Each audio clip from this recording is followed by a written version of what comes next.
Israeli Prime Minister Benjamin Netanyahu has linked the firebombing to what he calls the Labour government's extreme anti-Israeli position, citing its recent decision to support yet another anti-Israel UN resolution.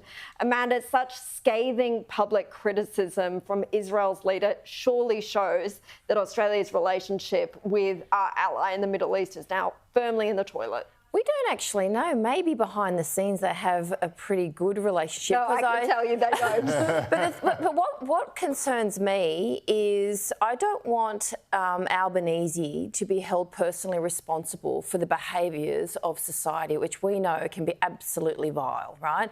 We've got youth crime, people bombing things, people murdering people, domestic violence. Yes, his decisions need to be very decisive, and yes, you were right, he needed to come out straight away and say, this is abhorrent, shouldn't be done, it's an act of terror, we'll work on it. And then people know that he's compassionate about the cause. But I don't like it's Albanese's fault that this is happening. It should be more, let's have a discussion. I'm not happy with this. I'm concerned for my people. Let's sit down and talk about it. Because I think that's too combative. And I think all that's going to do is create more divisiveness. And that's not what we need right now. Look, I disagree with that respectfully, Amanda. I think, Sam, that the Prime Minister has a lot to answer for in how he has dealt with incidents of anti-Semitism over the past more than 12 months.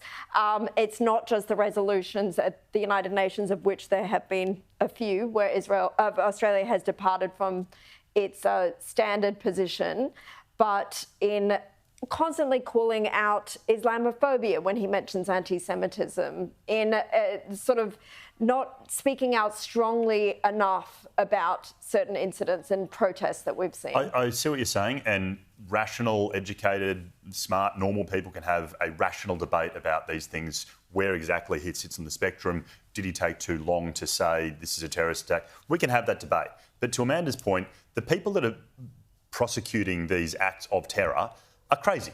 They are not rational. Well, you don't know that. I hear that all the time with terrorist incidents. They're being written off as people who have mental health issues. But look at the millions of terrorists that exist in the Middle East. I don't think it would be fair to just write them all off. Like, they're being motivated in those instances by an ideology. The idea that you could go and blow up a building, go up and blow up a church or a synagogue or something like that, I think that act in and of itself puts you to the utmost extreme of what a normal distribution of behaviour would be, right? Like, that's not a controversial view to say. But I don't think that meets the definition of crazy or insanity. No, the point is that it's so extreme, it lies completely outside anything resembling normal political or these ideological people aren't sitting there looking at which way so they're not watching, voting on that's right. But isn't it exactly what we've heard called for on the streets of Sydney, of Melbourne and other cities? Globalise the Intifada. Isn't that what that means, Evelyn? Those calls we've heard.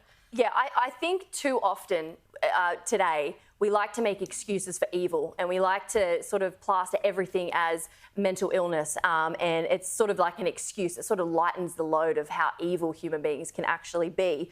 And so I'm all in favour of calling a spade, you know.